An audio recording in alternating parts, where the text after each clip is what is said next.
Welcome to another episode of the Chaps, Cats. Getting choked up in the intro. No, I'm not. My name is Jake. I'm joined in the virtual studio by Sambo and Johnny. We are, of course, a part of the Hoops Crew Media Network. How are we, chaps? Could be better. For obvious reasons. Yeah, I'm not too bad. Obviously, we're a little bit. We're a couple of days out, so I'm not too bad. Honestly, I wasn't too bad in general, but yeah, no, I'm good. I'm pretty good.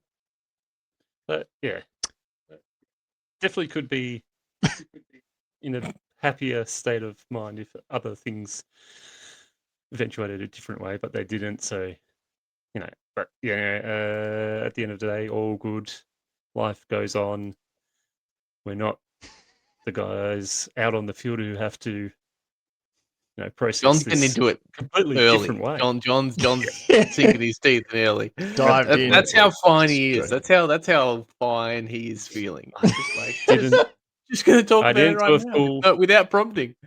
I didn't do a full Tobias when I got home and have a shower and just bawling my eyes out, biting down on a cloth.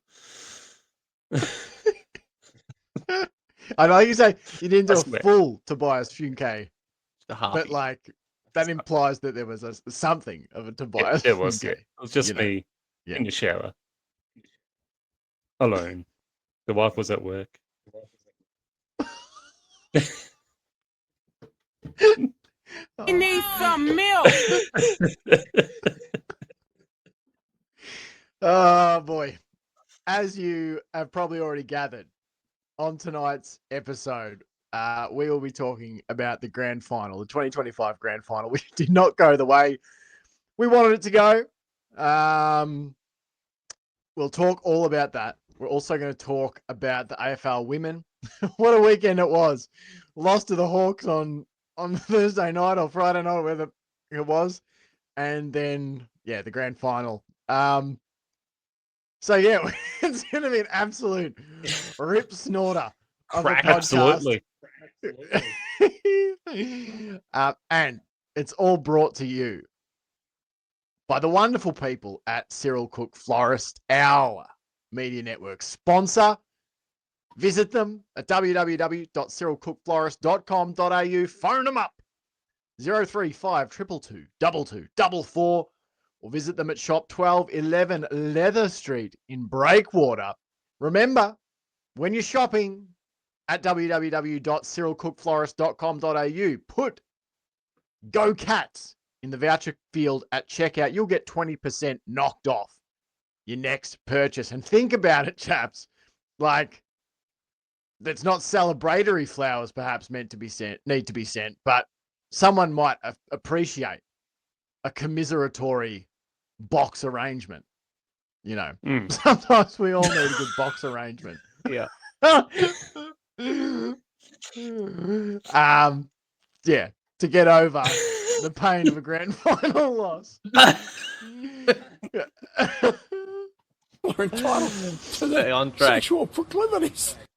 It's been a long season. And we're only halfway through the AFLW. It's true. Kill me. Geelong and the Lions faced off. I'll just tee it up and then we'll talk about it. Anyone who hasn't been living under a rock already knows. Faced off in the 2025 grand final. Chaps, the collective AFL media and fan base have already had some sort of group think Alzheimer's response to this, where they've entirely forgotten the first, 2.75 quarters of the game, because it's been described as everything from a nightmare to a disaster class to a raising of the white flag. For nearly 3 quarters, this was one of the more hotly contested grand finals that we've seen. The commentary team said as such, it was the only grand final since 1909 to be locked dead even at halftime. It was the only game this season, per the commentary team, that had been locked even at halftime. And deep, deep, deep into the third quarter, it was up there to be won, Geelong, and I'm sure we'll get into it, like had chances. This was not a game where the Cats were without their opportunities to win this. They missed, and like a sick game of tug of war, once the rope went Brisbane's way, those 3 goals at the end of the third quarter, that was all she wrote.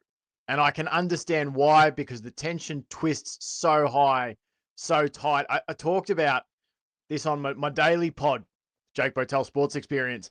Chaps, like, to me, it looked like, we know teams love their visualization. Try and put yourself in that mindset. This is what victory will look like. And I think when your team gets that break, it was the first time all game that someone had kicked 3 goals in a row. All those visualizations looked like they started to come true for Brisbane. And that's how their players began to feel they were playing.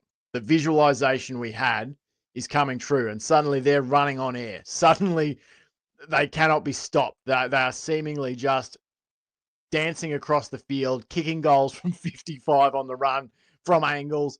And conversely, I thought it's one of those things in a grand final. And you've talked about this, Sambo, when the longer the grand final goes on, the less time you have in your season, and everything becomes sort of funneled and exaggerated. So as much as it was going well for Brisbane, the opposite, I guess, creeps in for the side that are starting to trail.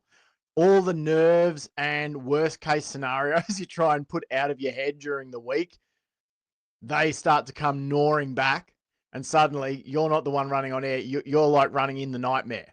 You can't escape and you can't catch up. And it was a sad and unfortunate way for Geelong's season to end, Chaps. I don't know where you want to start. We don't have a lot of structure for this show. We're just going to have at it. But that was my sort of takeaway.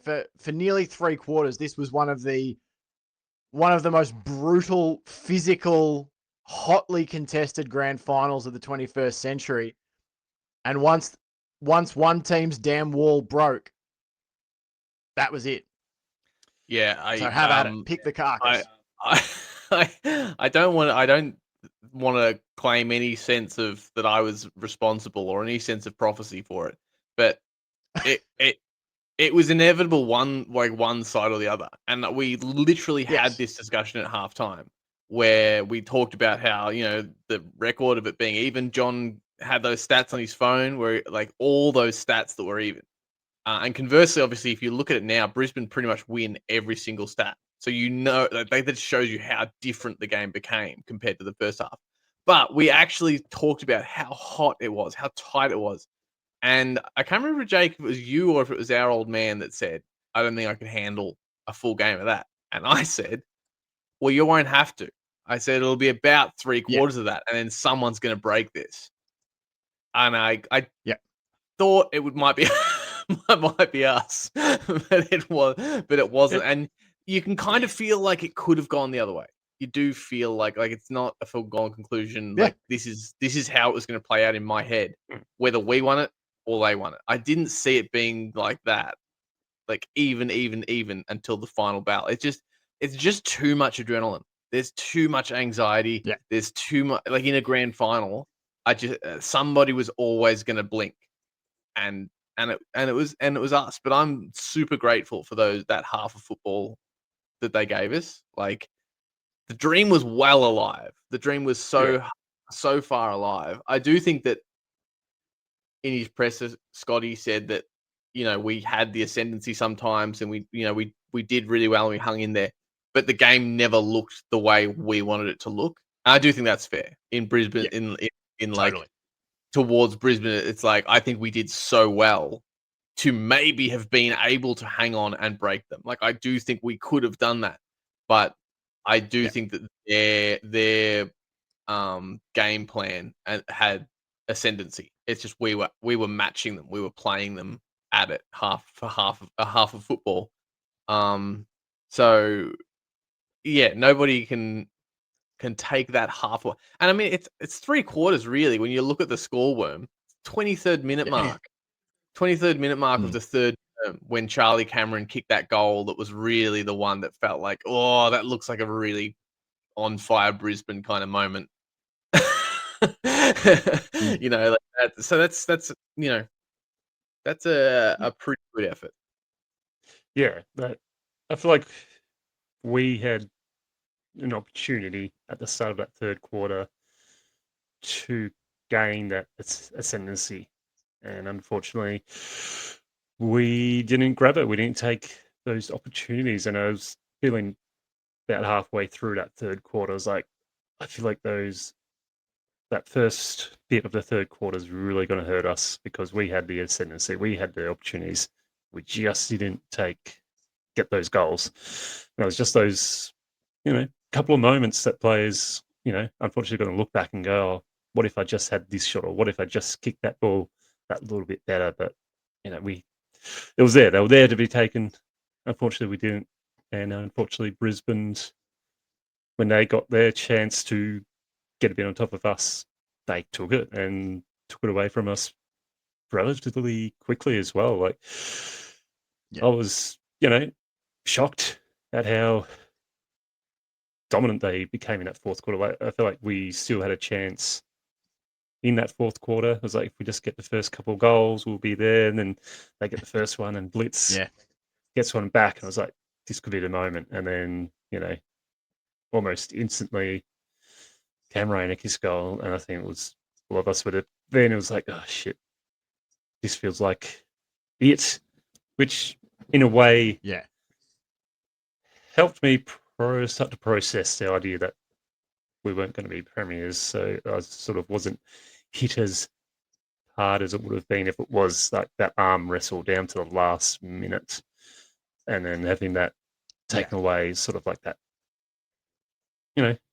annoying big loss, but a way that you can go, all right, we can process this, get ready for the onslaught of the media, the onslaught of opposition fans, the onslaught of, just disgruntled Cats fans.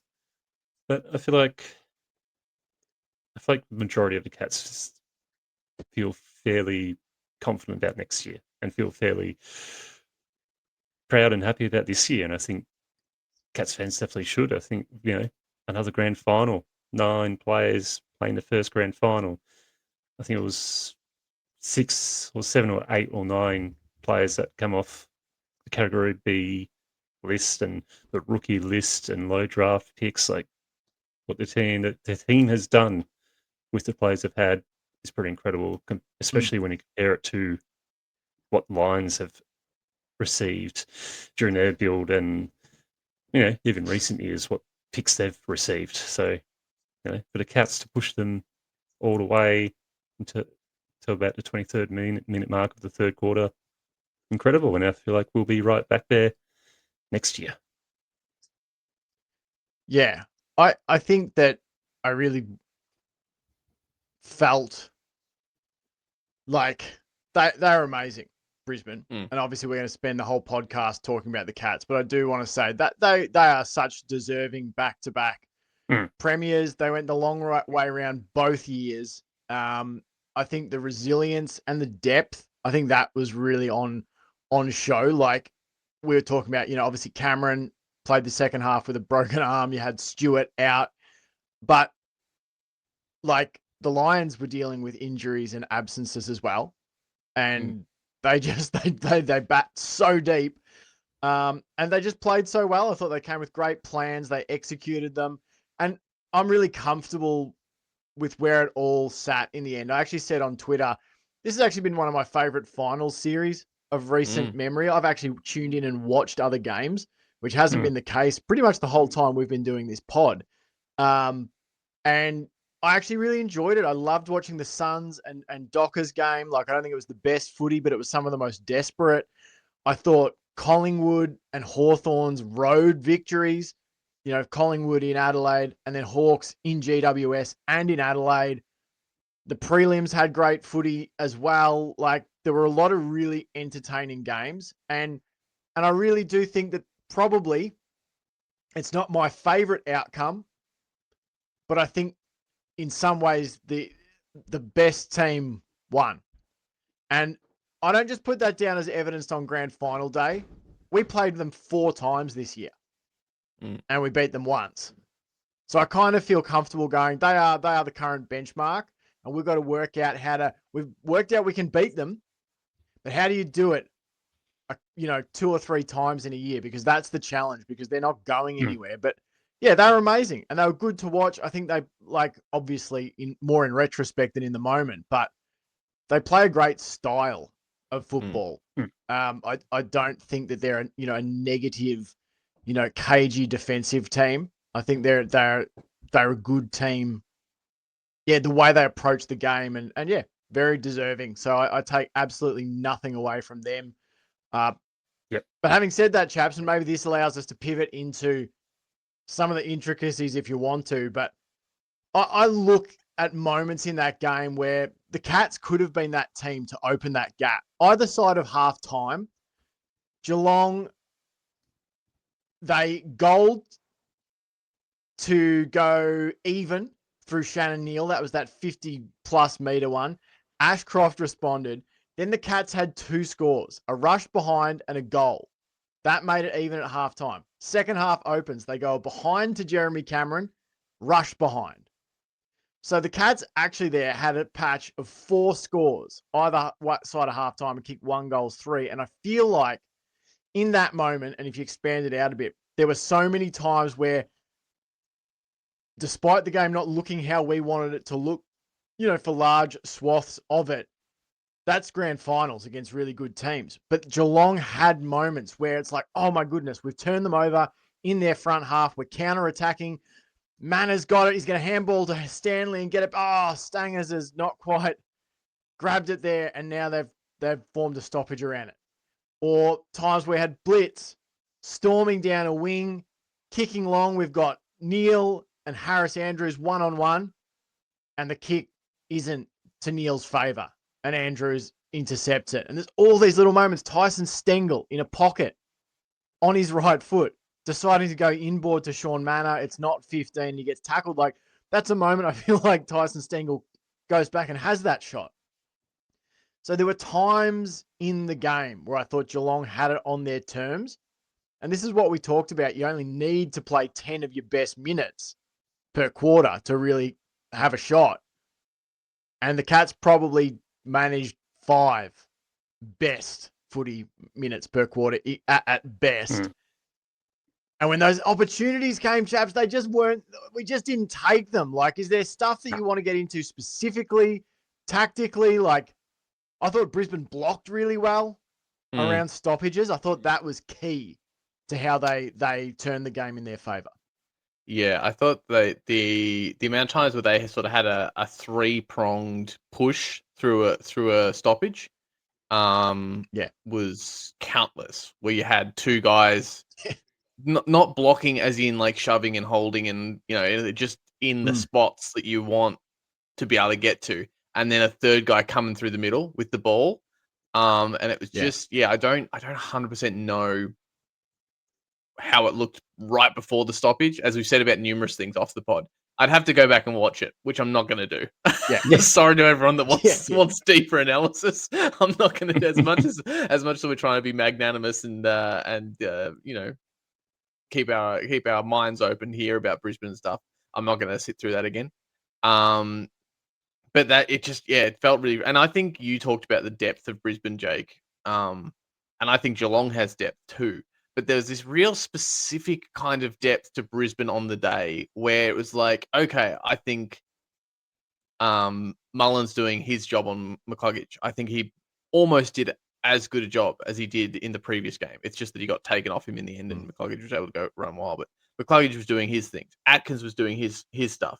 Smith and Holmes where you want them, and Dangerfield's in the middle. And we had all these things, and you kind of looked at Brisbane and their usual suspects, and you go, okay, they're sorted. We're one, but they would have this other guy that you're like, I forget he can get in there and do that as well. Like there was a bit there where like one of the Ashcrofts did the Dangerfield thing. He went in head over the ball, grabbed it, and literally hand passed it, like diving along the ground, like he was going for a touchdown, and handballed it. And you're like, that's what Dangerfield can do. And you also go like, that's not necessarily the player of theirs that I would expect to be doing that right now. But I just felt like they had this real, like, a bit like the way Geelong have throughout the year, this rotisserie, where it's like they're like, okay, we've got our eyes on Dangerfield and Smith and Holmes, and then it's Atkins and Manor and Myers rotate through and shock people, and then Blix and Dempsey are roaming where they didn't think they'd roam and dragging people out of position. I feel like Brisbane did that a little bit to us.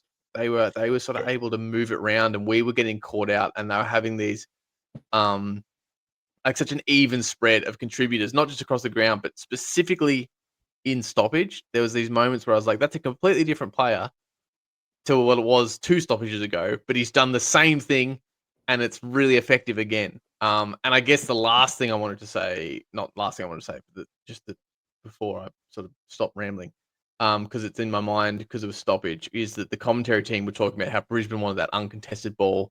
Geelong want to bring it into stoppage. And I made the point, we were sitting there watching, and I was like, yeah, but it's no good if we're not winning the stoppage. Yeah. I know Geelong's plan was to create stoppage, but then Brisbane were winning the stoppage. So it was like either it looked Brisbane's way or they were meeting us our way and still winning. And I don't think, as much as I agree, Jake, I think Brisbane is the benchmark. I don't think that's 100% just they're better than us, but they were 100% better than us on the day. Yeah, I still stand by what I said before the grand final, is that if we play our best, then I think we beat Brisbane. And unfortunately, we didn't play our best. Brisbane had a hand in that. They made us play the way they wanted to play. And they, full credit to them, as you said earlier, basically, is they, easily the better team on the day in that third and fourth quarter.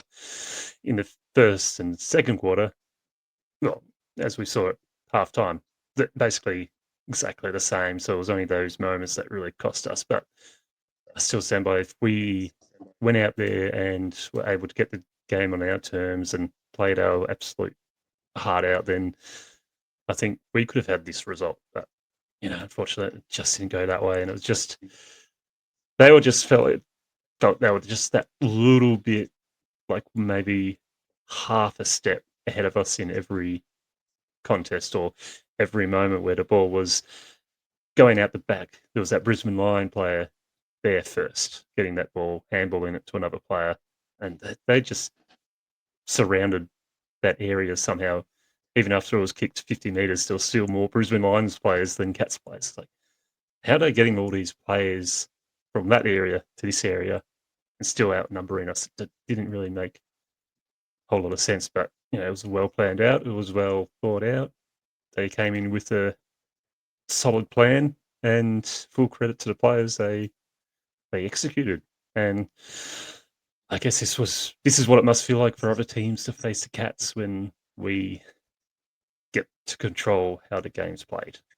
I just think, just their ability to get those extra numbers around the ball and get to the ball first really just help them. And then you get those lucky bounces, or like the Cats players either falling over a Brisbane Lions player or a bad bounce going the Lions' way. It just felt like stuff went their way that little bit more than it went our way in terms of like bounces and those uncontrollable things. And definitely in the, and I'm sure in the second half. Yeah, I was just going to say, I'm sure there'll be, other people being like, the free kicks were like 18-4. What do you mean things didn't go your way? But seriously, it has to be one of my dumbest arguments I've heard in 2025. Where it has become apparent to me how ridiculous the argument about number of free kicks is. Because all the frees were there, Brisbane were hanging on to all of our players. The free kick count doesn't have to be even. No. But I'll just say, I do think, we've already harped on it, I guess, but I do sometimes think that we forget how, crucial small moments can be. Things as simple as if Shannon Neal holds on to 2 of those marks that, he's leading out, we hit him in the hands and it comes to ground. If he holds 2 of those instead of dropping 2 of those, if, Blixarves hits that target, like there's such small things. If a Sean Manor handball is, 1 meter further downfield instead of where it is, it goes straight to Stanley instead of slightly behind him or whatever. Like, tiny moments matter hugely. And that's something I always think, when people go, oh, our backline got pillaged. And it's like, you do realize that came from a drop mark in the forward 50 because everyone's setting up, like, oh, well, Neil's going to mark this or, Manor's going to hit this target or whatever it might be. And when that goes wrong, you're stuffed. And so it's those little things, those small things, those fine details that I thought Brisbane were very, very good at. And mainly after, around 3/4 time and beyond it. Before that, it was a great close contest. Yeah. It was terrible to watch as a fan. It was stressful. But stress. Not only was it a good contest, though, I actually thought Brisbane, and I think I said this on the day, Brisbane looked a little flustered, and they were giving away those free. It looked like it felt like we were going to be the ones to break it open because Brisbane had the gameplay looking the way they wanted it, and yet we were matching them. And it was them that kept giving away free kicks. It was them that kept mucking up the disposal.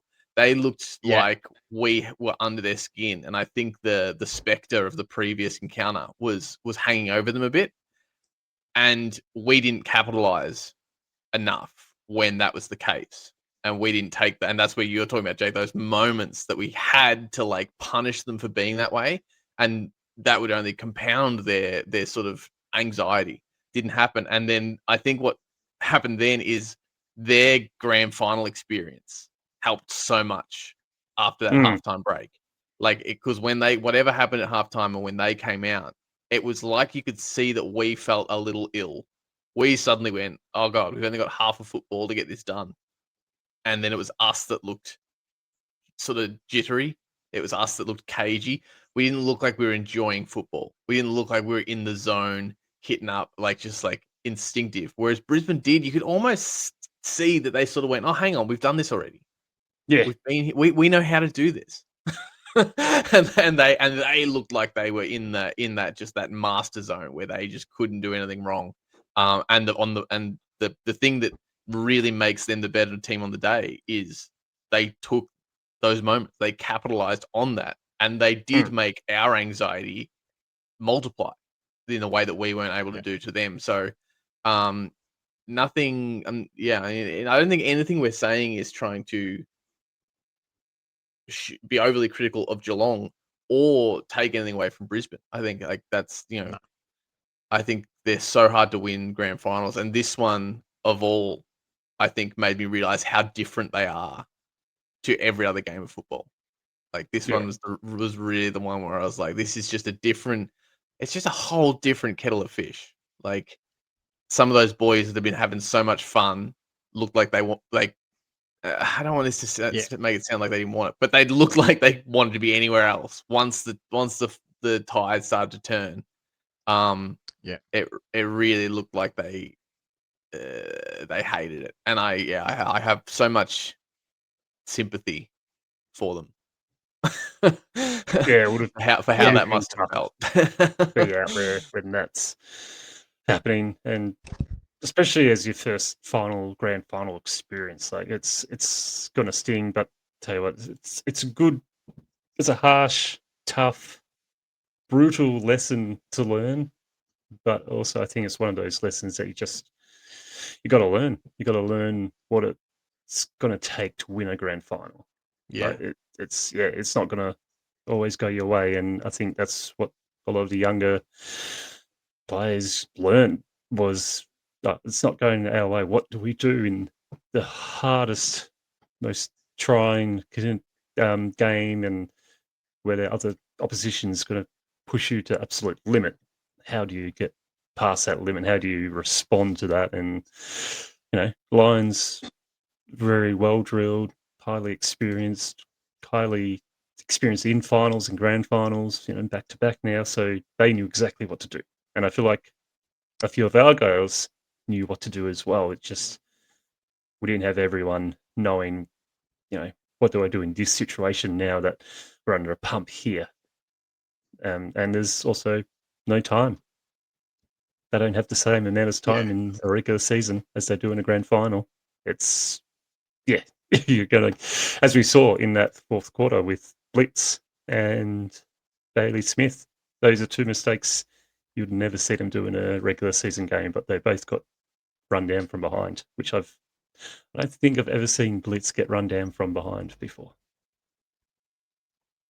Yeah, I definitely think too. Here's just another moment looking at this score worm and trying to find those moments like where I felt that we had those phases where we just didn't capitalize the same way that they did. And one of them's late in the first, early in the second. O'Shane Mullen, that goal will live long in my memory. Right, that to me speaks of, and we've rattled on about it on the podcast for the years he's been at the club, that he can be more than a defensive negator. He can be more than a tagger. There is a different kind of player locked in there that will start to emerge as he feels more comfortable with the game.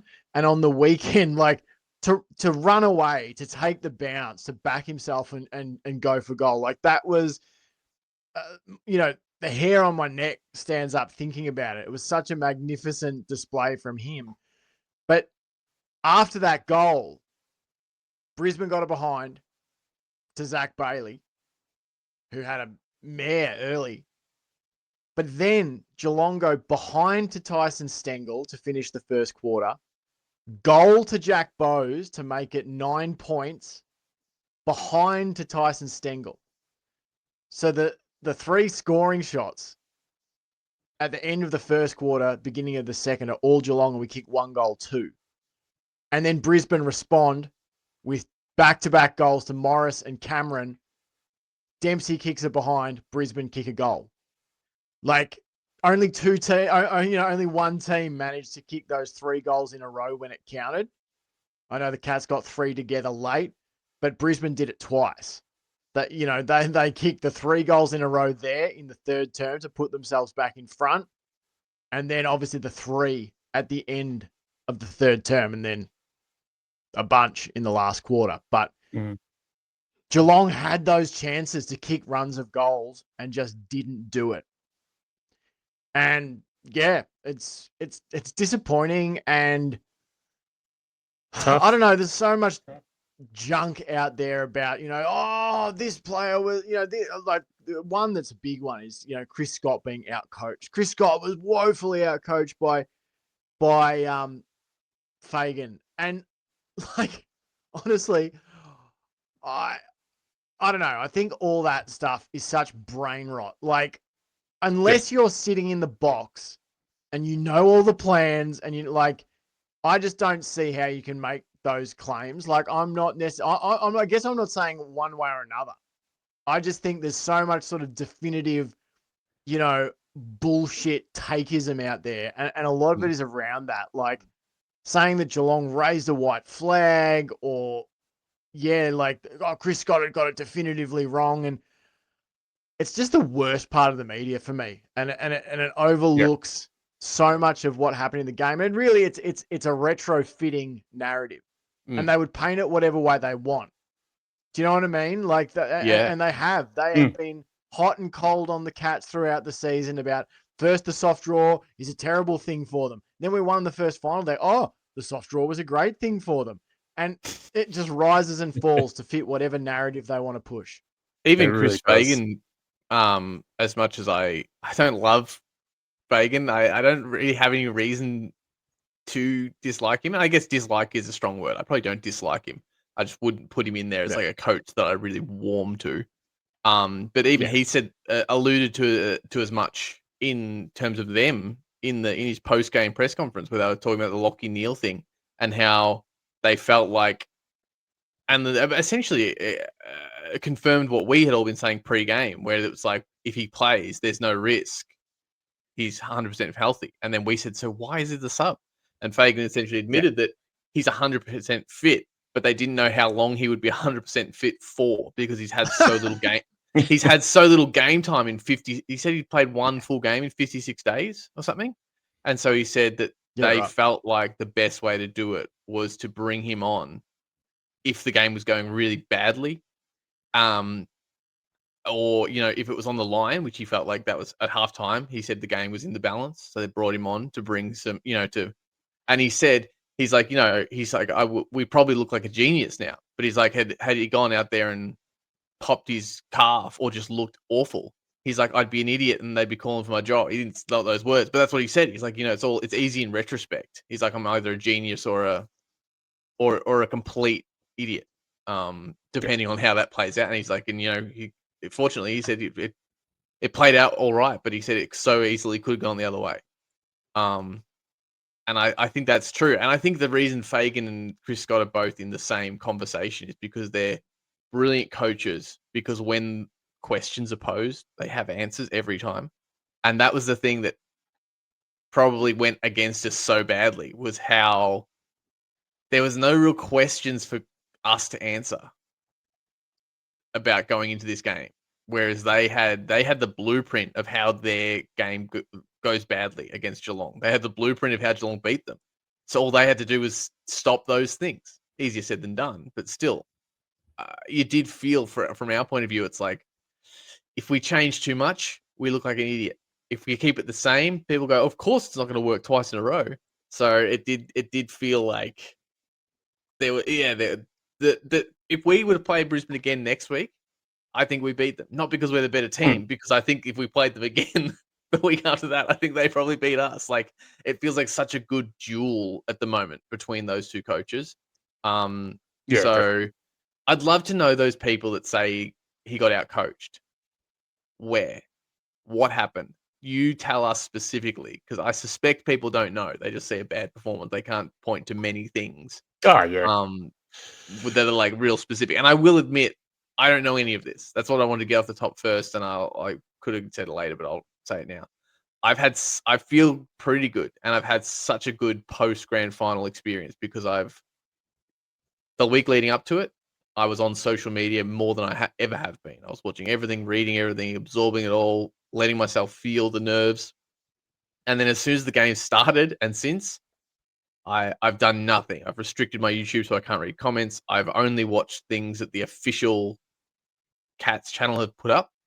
And everything. I haven't watched any talking heads. I haven't watched any reviews. I haven't looked at it. And it's been bliss. It's been really actually quite nice to be able to sit in the sadness, feel how I'm going to feel, but not feel like I'm being attacked or my friends are being attacked, because that's how you feel when you read that sort of stuff, is that you now need to go to war. You need to go and defend these guys because how could they say that, blah, blah, blah. It's not been like pleasant. Like I've still really felt quite bad about the whole thing, but just not, it's all just been from me and how it makes me feel. I haven't had to contend with anything to do with what any idiot might say that would trigger me. Yeah, I've done the same. I've decided, basically, if we lose a grand final, I'm not going to listen to anything that the media has to say, because one, it's going to be bullshit about Geelong. As I said, Chris Scott got out coached. The players are too old. They're too slow now. They need to get rid of this Too player. young. Well, what were they doing with this player? Why did they bring this player in? What were they thinking? Changing, and as we said, changing the narrative, changing each story to fit some magical theory that they had come up with about 5 weeks ago that they thought they did, but they never did. It's really not worth time or effort to listen to that crap, because, as you said, Sam, it's just going to make you angry and pissed off, and then it makes you want to look in the comments and see other people go, oh, we knew Geelong was shit. We knew this. Look what all your cotton on farms and paper bags has done for you. Losers. It's fuck off. We still made a grand final. But even at half time, we had an opportunity to win it. Yes, we didn't get it. But that's not the coach's fault that the players weren't able to grasped an opportunity in one of the toughest matches, one of the toughest grand finals we've seen, like since 1909. Like there hasn't been a grand final draw, halftime draw since then. So stuff that in your pipe and smoke, because it's at the end of the day, comes down to players. Are they going to be able to grab these opportunities? Brisbane were, we weren't. Otherwise, apart from that, I thought it was two coaches had two great plans. At the end of the day, as I said, it's the players that make the difference. And unfortunately, Brisbane Lions players made the better difference in the end. And we'll get them next time, as Sam said. Like, it's going to seesaw each and every single game. Like, yeah, you can't say Brisbane's going to flog us next time, because we could flog them. And then next game, they could do the same to us. Chris Fagan out-coached in round. Like, Chris Fagan out-coached in qualifying final. Yeah. Yeah, exactly. Like, I guess you look at it like, I would say this too. I wanted to put this in the public show. Because like there's been some real like ridiculous shit on just everywhere. And we can't control what the media, like the footy media, think and say, like the national footy media. There's some really good, like, I think local and sort of specialist writers who might work within bigger companies and that sort of thing. But they're the guys you really want to be reading, the guys and girls, I should say, who you want to be reading, who do thought-provoking stuff. But like, you sort of got to remember what you're watching and what the point is for them. Like if you're watching stuff, in general, like on big broadcasters like Channel 7, etc., like it's got to generate clicks. And, I think you see, anyway, that's probably a niche conversation for Patreon, but just about the coverage around Jai Clark, like the fact that there was any sort of surprise around him playing like down back. And it's like, I've watched all the VFL games of him this year. He's played down back plenty. It was a move that they experimented with.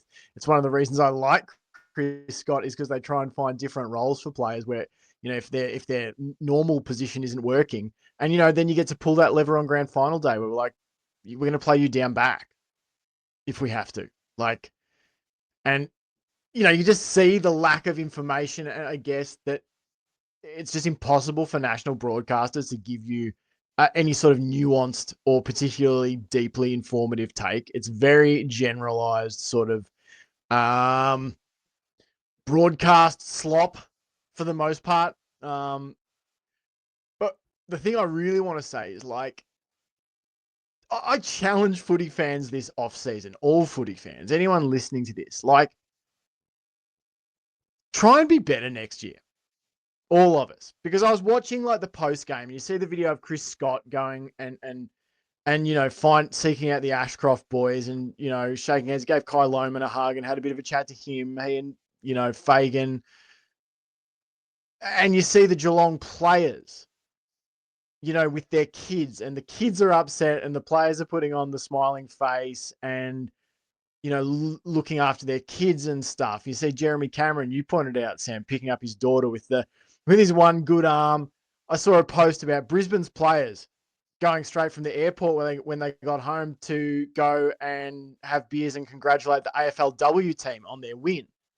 Like, the AFL community would be better if the fans looked to the players for an example. Like, and I know that's not true of every person. Like, I know that players are people and they mess up and they, are not all gems. Players can be dickheads too. Yeah, exactly. But like, seriously, look at the two teams, I guess, on the weekend and the way they conducted themselves with their opponents. And I really think, like, this has been one of my favorite final series, because after the qualifying final win, and I got pretty head up about all the Cam Rayner stuff, and going into the Hawks game, I really made an effort to drop all that bullshit. Like all the stuff about the Hawks and the this and the that and the Cam Rayner and I got to say, the 3 weeks following that were friggin' brilliant. And I really enjoyed watching footy more than I have for years and years, and was able to appreciate like athletes. Like, we have an amazing game and amazing athletes. And I think a lot of us spend a lot of time wasting it being angry about players on the opposition team. And you pointed out, Sam, the coverage around Rayner and Bailey Smith, that they were described as the pantomime villains of the grand final. And that's the predicament you're in as a footy fan, right? And maybe you like sitting in the tribalism of it. I feel like it's just I'm sort of a bit done with it, to be honest. Like, I'm always going to be one-eyed in the sense that I want Geelong to win above everyone else. But I think it's a bit exhausting, all this stuff where we're like, oh, that player's dirty and that player's a smart ass and that player's this. Because if you look at your own team from the view of the other 17 clubs, Bailey Smith is our Cam Rayner to a lot of people. Tom Stewart is our Dane Zorko to a lot of people. Like, we'll have those protected players. Like, they're all the same. And so I would challenge you, try and ditch that in the off season. Like, I'm not going to tell you how to live your life. If you want to ignore it, but be my guest. That's fine. I no judgment from me, but I can only speak to the fact I've enjoyed the game a lot more this final series. Just getting rid of it. How off my soapbox. How boring would it be if there was no characters in the game?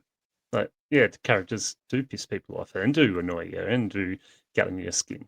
But, you know, that's the beauty of this game. There are those players that rattle your cage and you get frustrated. Yeah, we all do when we watch.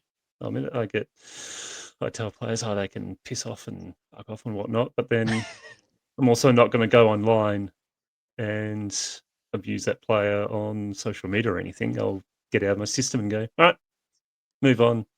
Why? Yeah, like, carry on in your own home for all you want. No one cares. But, you know, as Jake said, be better on the social medias. Be better to opposition fans. Be better to the players once the game's done. Like, they're only out there doing their job. Just, you know, chill. It's fun. They're fun. They're fun to watch. They're frustrating to watch, but should be. It wouldn't be the same without them in there. And you know, the stats come up every year, chaps, about, like, you know, and you know, domestic violence and that sort of thing rising on grand final day and all these things. It's like, chill. It's just a game. Yeah. At the end of the day, chill for us fans, out and do some work. And it's like, I did put on Twitter, like, therapy's a good place to start. Lifeline's there. Give them a buzz and start that journey, because it's good. It's really good. And footy and life is much more enjoyable. And I've got to say, I was, like, on a personal note, I was really, really impressed and proud, lads, with our lounge room on the weekend. Like, and that feeds into why I love doing this podcast with you boys. Like, you are such good lads and you bring such a good attitude to it. Johnny, I think you were leading the clap after the final siren went. Yeah. And it's good. That's good. It felt so good. Then we all just had a bit of cuppa, and our old girl and mum had made some blue and white Geelong trifle. So we had some trifle.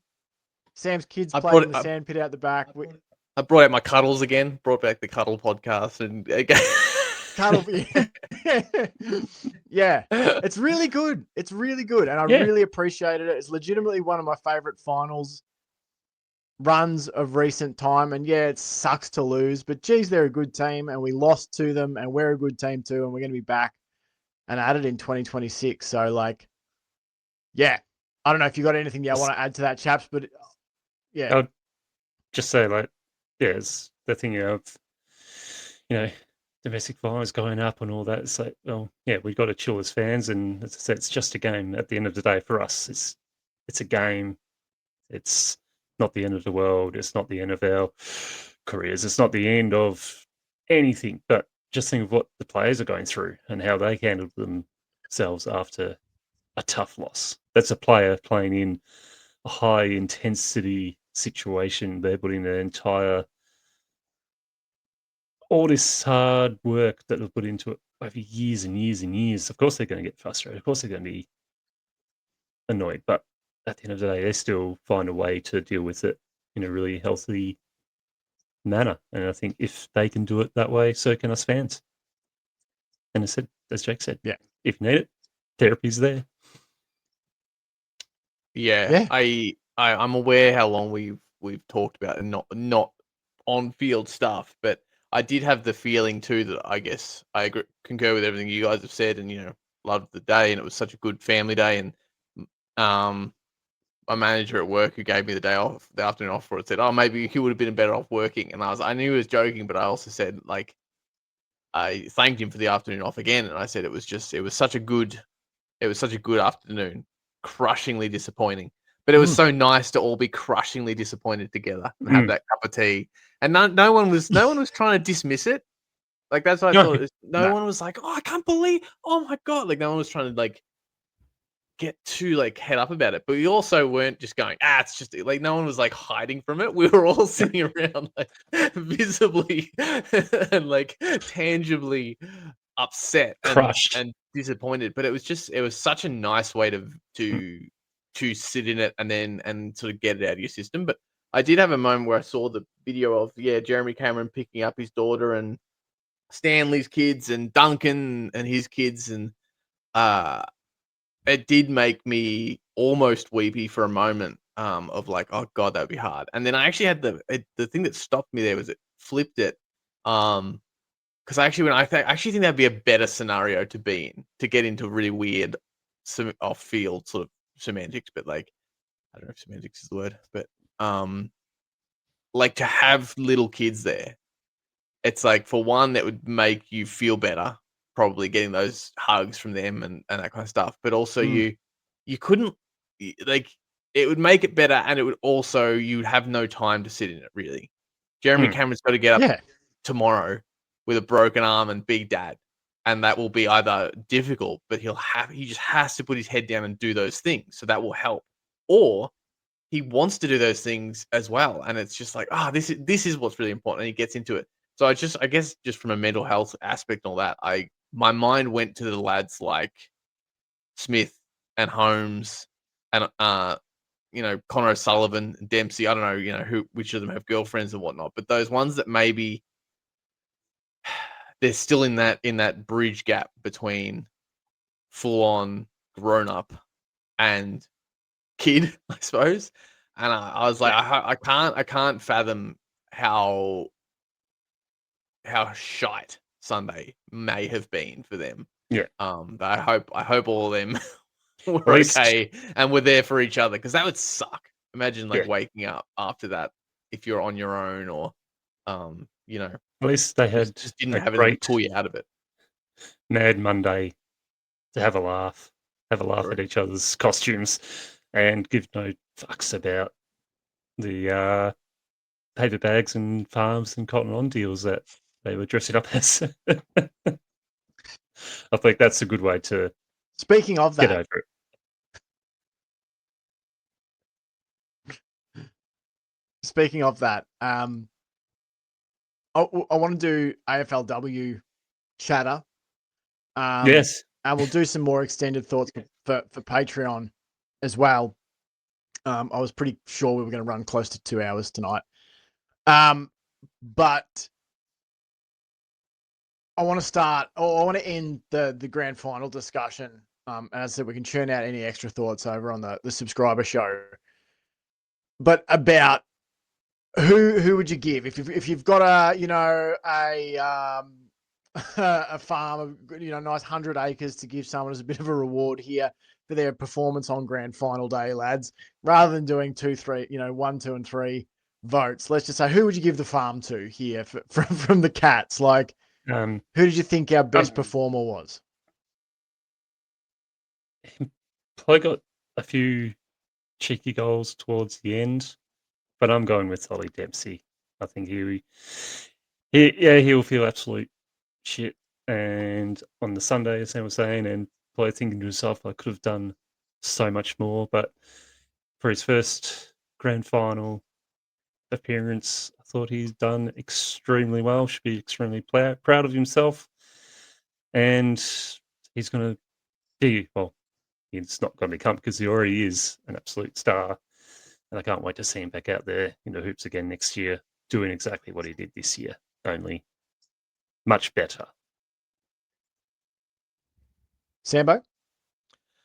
Well, it is slightly different. I know you don't want to have 1, 2, and 3, so it's slightly different in terms of Dempsey is also my best on ground. There's lots of guys who bobbed up and down across the day, but he was probably the most consistent. Like, yeah, he's pretty much doing everything we need him to do. So Dempsey, but if I had to actually give a farm to someone, I think I'm giving Cameron a second farm because I mean, Jesus Christ, That's a good one. The poor bastard. Yeah. Running around with that tackle, that we got to put that tackle effort. There's a great still frame of it where he's reaching out. He's got the broken wing tucked up and he's got the other hand out and he's wrestling the guy to the ground. That needs to go on one of those office motivational posters. Yeah. Of just keep trying or something like that. I think we need that for 2026. I'm gonna give mine, and this was something that stuck out to me, was who was themselves on a grand final day where there may be some players who were or weren't. I'm going to give the award to someone, or the farm, to someone who I thought was very much himself, and that was Tom Atkins. Tom Atkins, equal game high, 10 clearances, 6 tackles, which was equal third best on the ground. He had 20 touches. He went at 75% disposal efficiency. No one had more contested possessions in the game. He had 16. He led the game for pressure act. He was himself. He was Tom Atkins. And gosh, there's a number of times this year where that's all we've needed is Tom Atkins being Tom Atkins. It's obviously different in a grand final, but yeah, I'll go Tom Atkins. But I think I think I can easily make an argument for all those players you've mentioned, and I'd throw in Lawson Humphreys as well. Oh yeah, I thought Lawson Humphreys, Connor O'Sullivan. It's funny that in a loss that you have, there are a lot of names and there's a lot of performances that you could pick out and go, actually, he played pretty well. All right, chaps. Before we pee off from the public bit of the show, we do want to talk. I don't really want to talk about it because it's another loss, but this was the women's game. We want to talk, though. We want to talk about it because it's still Geelong. True. Exactly. The Cats took on the Hawks on Thursday night. A weird game down at Cardinia Park. Geelong conceded the first goal of the game, then kicked 2 in a row, conceded 1, then kicked 3 unanswered across the second and third term to lead 32-16, 4 and a bit minutes into the second half. And from there, they didn't kick another goal. And the Hawks kicked 4. Anya McDonough for Hawthorn took over the game. Hawthorn's midfield and stoppage situation just became so ruthless. Geelong didn't have any time to use the ball. And when it all shook out, the Hawks had won 6-6-42 to 5-5-35 in what, for a neutral, would probably have been a very exciting and thrilling game. But for Cats fans, it's the second year in a row that the Hawks have come down the highway and beaten us. And another game in which we had the match on our terms. It was the same last year. We had the match for a while on our terms and let it slip.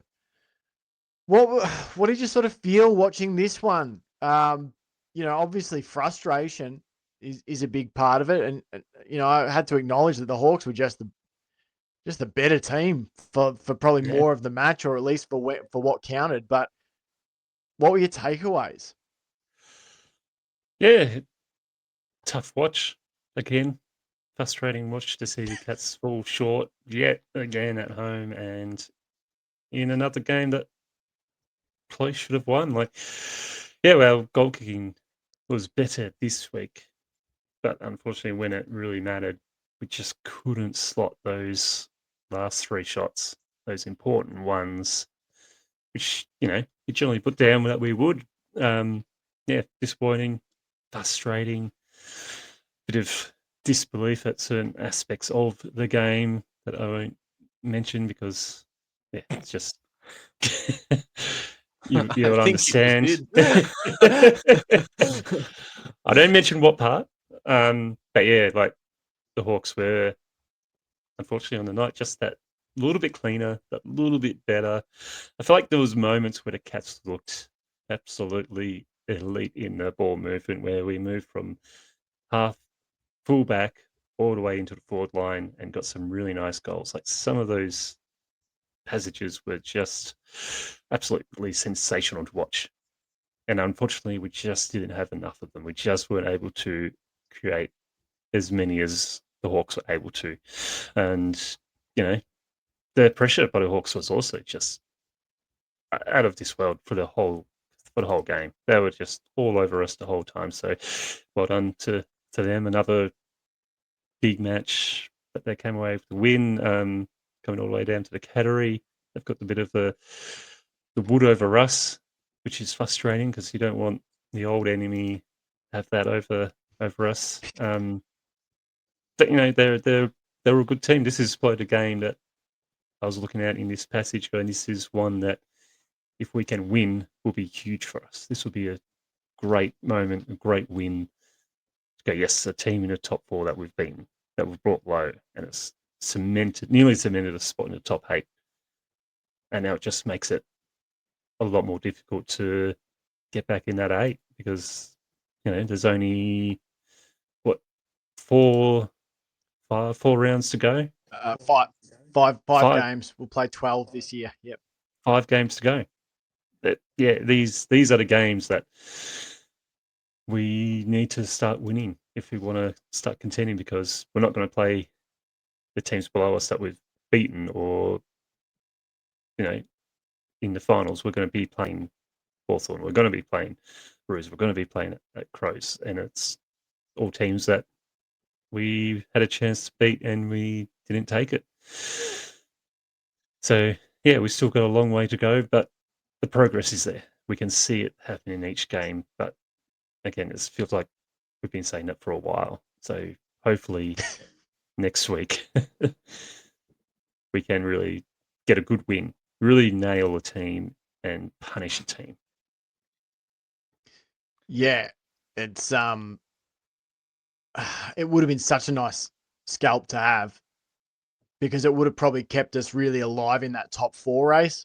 That's going to be hard now. I think that dream is probably gone, but a win on the weekend would have put us right there. Sambo, what did you think watching this one? Anything stand out to you? So many similar thoughts to the grand final, really, in terms of I felt like we were on equal pegging and just couldn't Outcoached. couldn't take those chances. But I do think the difference here compared to the grand final is I think that Brisbane just were overall a better team. I really felt like McDonough was the difference at the end of the day. Like I thought she was.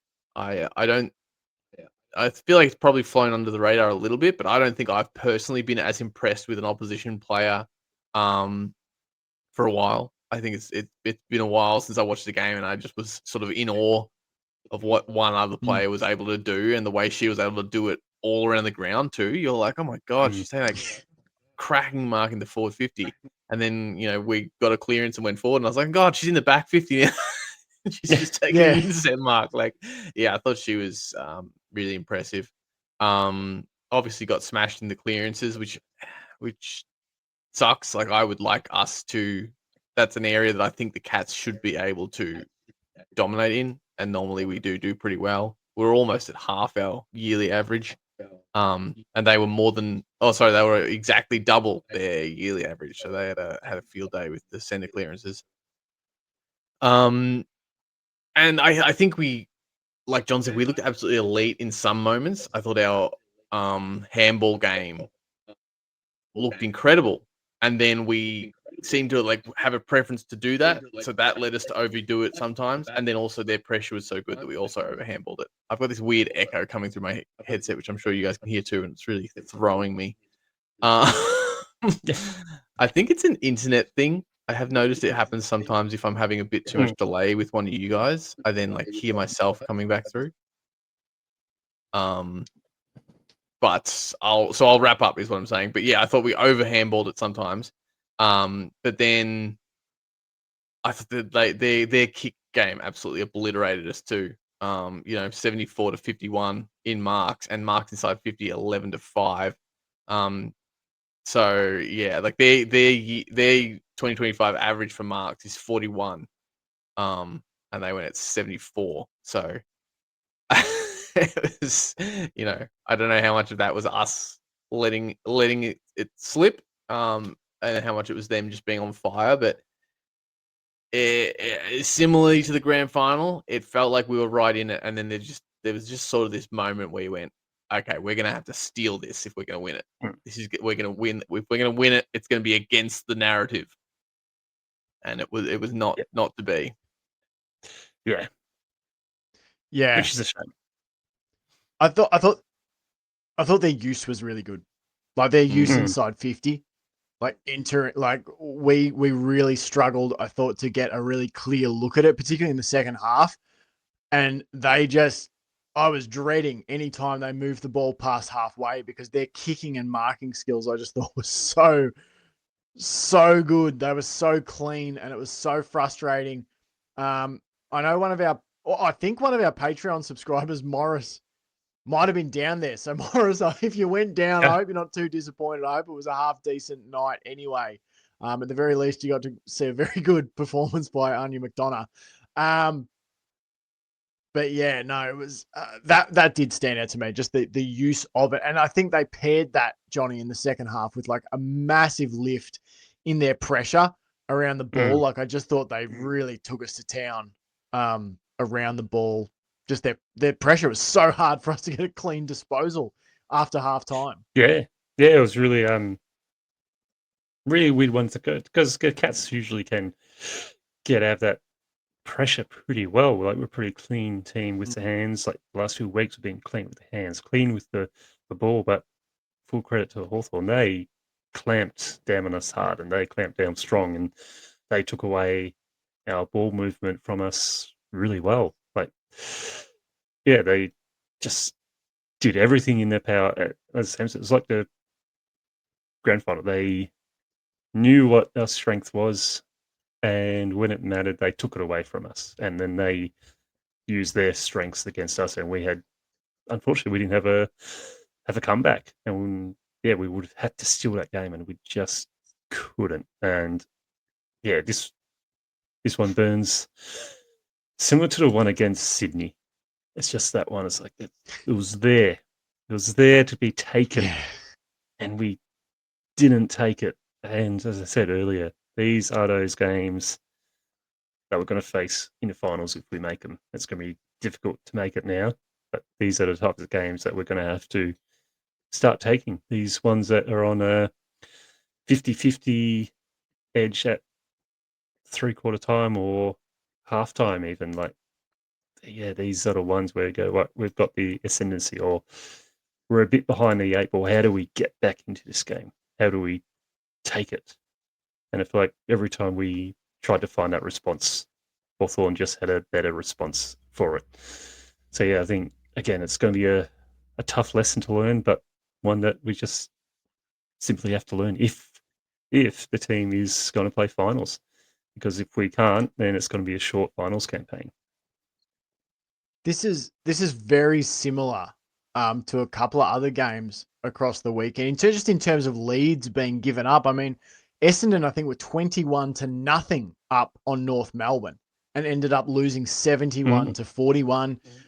St Kilda were up, Port were up 40, I think it was 42-15 or something like that at three-quarter time. And the Saints kicked 6 unanswered goals in the final quarter to win 53-42. So it's just one of those things, I think, if people tuned in saying like season 1 of the AFLW, if you had a team go up 32-16, that was it. That was game over, because the outside game and the ability to move the ball quickly and sort of change the outcome was just so much less than it is now. Like, that's just not safe. Like a 4-goal lead or a 3-goal lead, like that's nothing, particularly. And I would say against most clubs now. I think there's a few outliers, but I would say the vast majority of clubs, like I know there's a lot of bitching and moaning about, oh, the AFLW, did you, and people will point to it on the weekend. They'll be like, oh, didn't you watch, Melbourne 93 to the Gold Coast Suns 6? Or, oh, didn't you see Bulldogs 65 to the Pies 8? And totally disregard the great results as well. Like the Hawks and the Cats was a great game. North and Essendon was a pretty great game. Carlton and the Dockers was a pretty close game. Saints and Port, Crows and Sydney, 41-39 in the end, a 2-point win for the Crows there. Like, it's just that cherry picking thing. Like, yes, sometimes you will see a team get belted like that, but I would say it's not always the same teams. The Pies haven't, like the Dogs doing that to Collingwood was totally unforeseen. 65-8. It's a Collingwood side that I think beat Melbourne only a couple of weeks ago. So, or Sydney, one of those teams. It was one of those teams that had been up in the top 4. So, like, I don't know. I just think the game's changed. Leads like that, 32-16, it's not safe at all. And we've got to adjust how we feel about that as fans, because I thought at 32-16, home and hosed. And I've watched a lot of AFLW, and it just turned so quickly and permanently. Yeah, sort of like, just go back to the early days of the VFL. It's no different. Different sport, mate. You could throw the ball back then. Yeah, and similar scores. Very similar scores when they first started compared to when the women's started. But the women's is definitely going on a higher trajectory, much quicker. Like the skill levels, everything about the AFLW is just skyrocketing very quick. And I would also just say too, we've made the arguments before too. It's so hard to compare this stuff because the time factor as well. The games are so freaking short. They're so short. Yeah, so yeah, just imagine the skill and determination to turn a 21 deficit in half the time and then have in the women's game. Like, that's basically what they're doing, is turning a 60-point deficit around and winning by kicking the next 100 points to 10. So basically is how you can compare it. Well, in a way, it's sort of certainly makes sense. Yeah. I think it's certainly closer. Like, you only have to look at the replays on the AFL website. The women's games are normally 1:20. The men's games are always 2 hours and 5. So there's at least a difference of 45 minutes of action. So I just think. So that's. Yeah. But anyway. Yeah, not much time to turn around a big deficit like that. And they should have given some help too for Rachel Kearns. Like, I love Rachel Kearns. I think she's one of our best defenders, but I think that I don't know, that McDonough matchup looked troubling early. And I just don't get why maybe a little move wasn't made, just even if it was only temporary, just to give her a breather, because like she was giving away height to McDonough, and like McDonough was bloody athletic as well. So it's not like you could even say that of like, well, at least Kearnsy can run rings around her. Like, McDonough was a slick athlete too. So it's just like, maybe that's what they were worried about. Maybe they were worried about moving one of their talls like Lexi Gregor or Claudia Gunjaka onto her. Maybe they felt that they might not have had the wheels to go with her. But I did feel for Rachel Kearns because she was set such a bloody hard task. Any other thoughts from this, chaps, or do we want to talk more sort of player focused and talk some votes for players who played well and did other stuff good too? I'm ready to go votes. I know it probably feels like we've skimmed it a little bit, but it's also closing in on a week ago because it was a Thursday night game. I think not only is my memory foggy, but even the things that I've written down, I guess the wound is just that much less fresh, so it feels less sort of pressing. Well, the next 5 weeks and beyond are going to be AFLW centric. So yeah, It Yeah, is no what it is. men's. We take the time to discuss what we need to discuss when we need to discuss it. So, yeah, votes, perspective. I actually haven't done mine. Do either of you have yours ready to roll from this game? I think I do. Yeah, because I'm just Sambo, help us.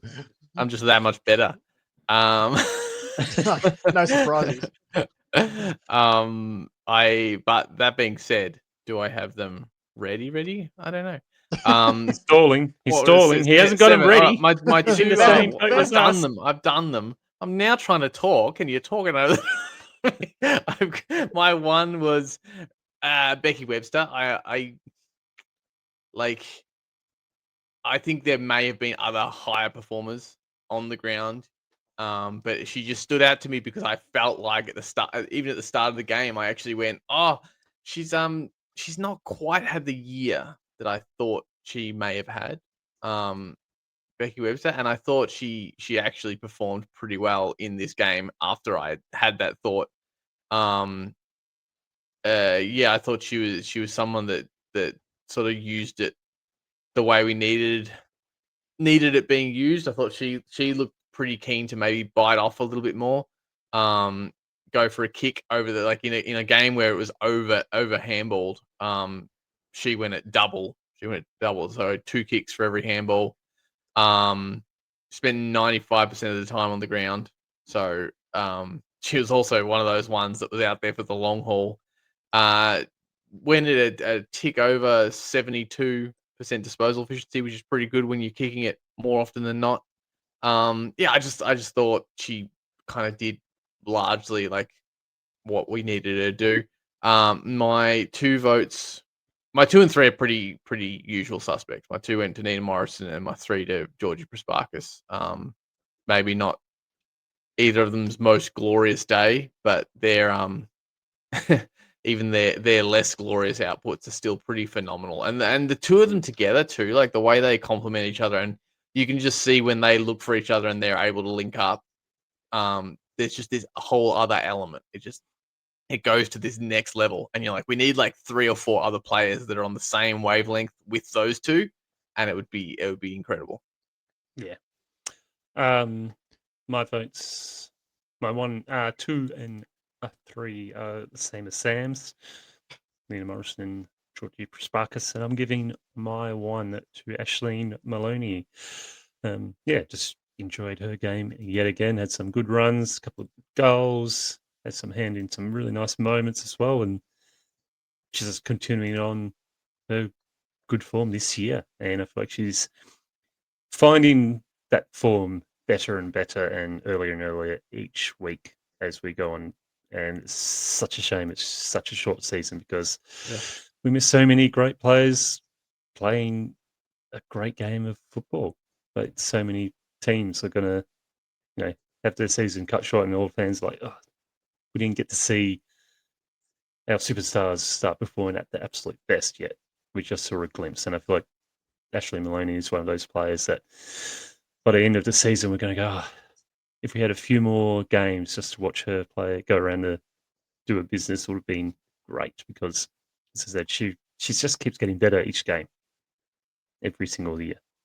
I want to see more. I want to see more of Aisling Maloney and Amy McDonald and Georgie Prasparkas and Nina Morrison and all the players, because each game they get better, and we don't have enough for them to get better each year. We need more.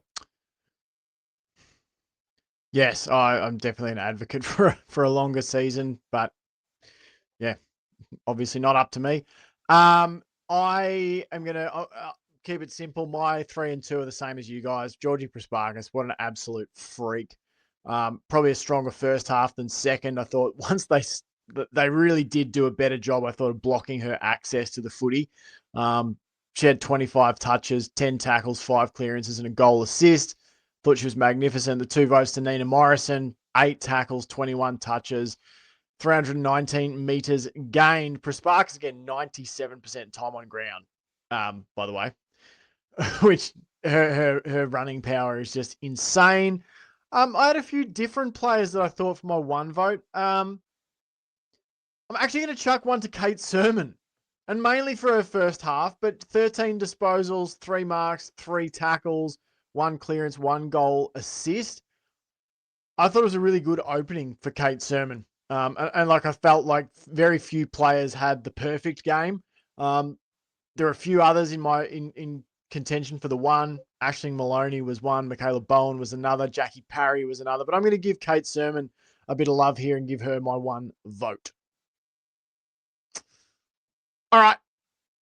That's all from Le Public part of the show. We're going to go now over to our Patreon. If you want that part of the show, give us $5 of your dollars per month and you can have it. But we'll also let you try it for free first. If you want to try, come on over, sign up on the Hoops Crew Patreon. The link, I think, is in the show notes. Should be anyway. So yeah, if you want to try that out, bonus content, start a 7-day free trial. And then after that, give us $5 a month. Thanks so much for listening. Thanks so much for viewing. Thanks so much for being honest. Thanks so much for being with us on the adventure. I don't want to be on you. I'm very aroused. Very aroused.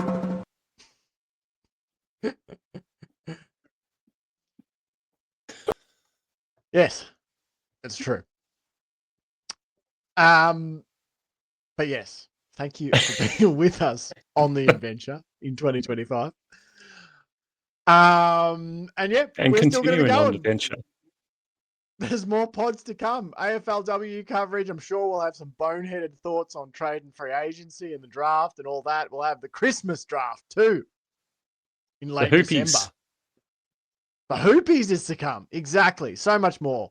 But yeah, thanks for tuning in. Till next time. Go Cats. Go Cats. Go Cats. Go Cats!